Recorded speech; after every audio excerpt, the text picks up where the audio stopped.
Hey guys, welcome back to another video. Today, we're going to be talking about, before I tell you, make sure you like and subscribe. We're going to be talking about Jesus, and if you love Jesus, there's no reason not to subscribe, because if what I speak is from God's Word, and if you're not sure, look at God's Word, read it, and you'll understand why, because it's from God's Word. And even if it isn't, don't watch me. But, if I can tell if it isn't, is through God's Word. So either way, you're gonna be reading God's Word. If not, really, is your faith claiming to be a Christian really good? Because why you're just gonna not look into God's Word, and you're gonna just ignore this video? Maybe is your faith really good? Do you really have trust in Jesus? I'm sorry. It was a weird start. I don't know what I'm saying, but yeah. Again, do you really believe in Jesus? That's gonna be kind of. Are you really a follower of Jesus? You say you follow Jesus, but are you really a follower of Jesus? You can follow Jesus and God not be pleased with you.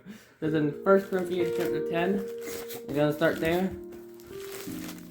It says, "For not want you be ignorant of the fact, burdens," it says that our ancestors were rolled into the cloud and that they all passed through the sea, that they were all baptized into Moses in the cloud and in the sea. They all ate the same spiritual food and they drank the same spiritual drink.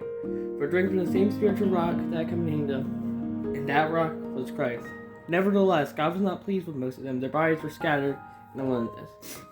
I tell you that these people were with Christ, following God. They claimed to be following God, but God was not pleased with them. Why? Because they disobeyed. They didn't leave, and they, even though you may think you're fine, you may think you're doing what is right, but you're not. And sometimes you think you're really fine just saying you believe in Jesus.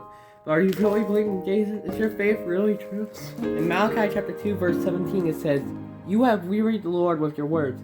How have we wearied him, you ask, by saying, all who do evil are good in the eyes of the Lord. He is pleased with them. Or where's the God of justice?" You might say, you're not saying this, but you're living like you're saying this. And I tell you, even though you don't say this, your actions show it. Your actions show it, because you live like it's fine to just do evil. You live like God is pleased with you when you keep on doing evil. God's not pleased with that. God's not pleased with that. Think of Judas. Judas was actually kind of like us. A lot. He was a lot like us, actually. And you might be wondering, how was he like us? Judas was a very bad person. He killed Jesus, basically. But we are kind of like Judas in a way.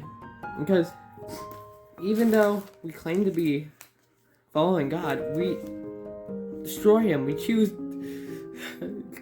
money, we choose our phones, we choose everything else over God. And even though we claim to be a disciple, we are not. We are living as the disciple of money, of our phones, of everything else but God. And that, we can't have that.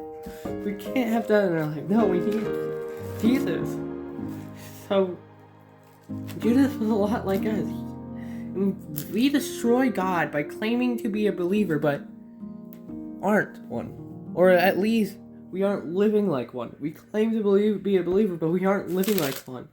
And we destroy God by doing that. We destroy God's name, and we are just like Judas. And I tell you that we just need to stop like Judas. If we claim to be a Christian, are we going to live like one? Or are we going to keep on living like Judas did? Claimed to be a disciple his whole life, but was the one who killed Jesus. Even though he probably wasn't thinking it was going to be that bad. He probably was thinking, oh, I'm just going to hand him over to the people, bring you to these people. I get money out of it, and Jesus has the power to get through it, to get out of it. It doesn't matter. Or something like that. And I tell you that you keep on sinning, thinking Jesus has the power to, Jesus died for my sin, he forgave my sin. Jesus died for you, and your sin is what caused his death, and you keep on doing it. You keep on doing it. God is not pleased with that. God is not pleased with that. God is not pleased with sin. In 1 Corinthians chapter 5, verse 11, it says, "But now I am writing to you, that you must not associate with anyone who claims to be a brother or sister, but is sexually immoral, or greed, or an adulterer, or slanderer, a drunkard, or swindler, or do not even eat with such people." It says not even associate with these people, because when they claim to be a Christian, claim to be someone who's good, but keep on sinning, it destroys us. And I tell you, I saw my pastor sinning, I might think, yeah, it's fine to sin, but we need to stop it. In chapter 8 talks about that when in verse 9 to 10, I'll say, I wasn't playing in that year, so I'll just read until I think I have. Be careful, however, the exercise of your rights does not become a stumbling block to the weak. For if someone with a weak conscience sees you with all your knowledge eating at idol's temple, person be emboldened to eat what is sacrificed to the idols. So this weak brother or sister for whom Christ died is destroyed by your knowledge. When you sin against them in this way, and wound their weak conscience, you sin against Christ. Therefore, if I eat brother or sister's soul into sin, I'll never eat me again, I will not cause them to fall. I tell you, these people, if they keep doing what's bad for them and doing what is basically eating the food sacrificed to other gods, and Paul said in that wasn't a bad thing, but we're leading others to think that the food we're eating is sacrificed to God. And that's why it's bad for leading others. Even if whether it's a bad thing or not you're doing, you keep leading others to think it's good, think it's fine. We can't be doing this. And it's saying we're destroying this. Someone for whom Christ died, we destroy. We need to stop it. John 18, I think, was the next thing I was going to. Yeah, I'm pretty sure John 18. So, John 18, verse is, I think,